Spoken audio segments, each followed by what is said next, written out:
Hello सांग मैंने आपण मानकु वेलकम करछि मो YouTube चैनल को। देखंतु आज जो छेली गडर हम एक आइटम बने जाउछु। देखंतु ए प्रस्तुत माने करे पे रेडी होछु। काटी खाउ आनी की पछे धोई के को हल्दी दे के रखि दिली। ताको बे हम काटी देबा। काटी साला परे देखिया कोन होची।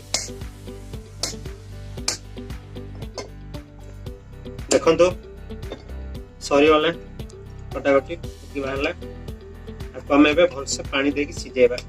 पसे देला में पानी एथरेटा दे देबा जंदे सिजिबो। एटा देखो हम बनौ केंती पूरा देसी स्टाइल बनौजु। देखंतु एको प्रेशर सिजेले 3 ରୁ 4 विसल भितर काढी देबे। एना में तो चुल्ली रे सिजोजु काठ चुल्ली तो टिके लेट हे जिवो। पाखा 20 मिनिट कोन लागिवो सिजिया पई। देखंतु 20 मिनिट पाखा हे गलानी। आको हमें उल्ले देबा बे उल्ले की काढी देबा।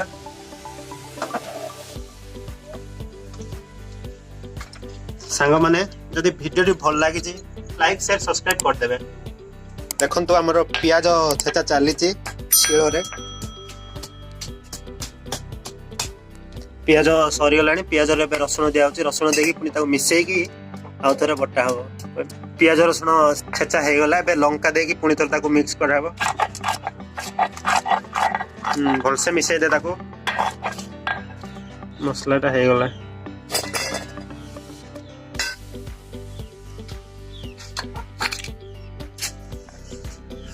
एटा गरम हेला तेल दे देबे थिरे।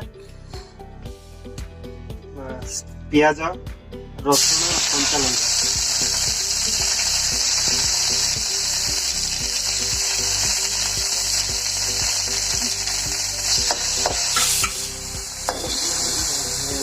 फिर हमें हल्दी दे देबा। ठीक पूरा हल्दी देला पर टिके को गोल देबे। काना विशेष मसला यूज होने एथिरे पूरा देसी स्टाइल करा होती जल्दी भल लागेबा। फिर टिके पानी दे दे। पानी मसला सिजिया पे काना पानी दे अपन स्मेल हबो। टिके की चिली पाउडर दे देबा। हल्दी तो दिया है। मसला है असलानी एकदम छेली गुड़ को दे देबा। एथे ताको 5-7 मिनिट कसी देबा। देखंतु कसी देला परे एबे लूण दे देबा। एथे लूण देखि देबे काई ना आपन जनु सार लूण दे देबे। तापरे पुनी थरे बुले देबे। घांट देला परे इस समय पे को कवर कर देबे। कवर देबा। एबे देखो पानी बाहर जाय छी। पानी बाहर जाय तथा आउ पानी दे देबा में जेनेटा जूस तो पी हबो। बस पानी दे हला। पानी दे साला पर आउ कवर कर देबा। ताको को भल से 30 से 40 मिनिट सिजे पड़ो। तो 40 मिनिट पाखा पाख हे जाय छी। ताको काटी देबा। एबे काढ़ी साइला देखा है कि नहीं। हाँ भल भाव में सीझी जाए। देखो भल भाव में सीझी जाए। आपको एबे उल्लै देबा।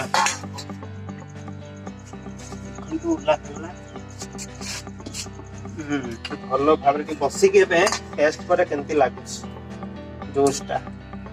देखंतु भल भी सीझी सुंदर भी देखा जाउची।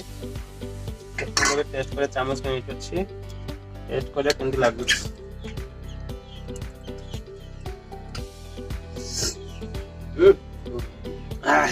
सुपर बढ़िया लगे।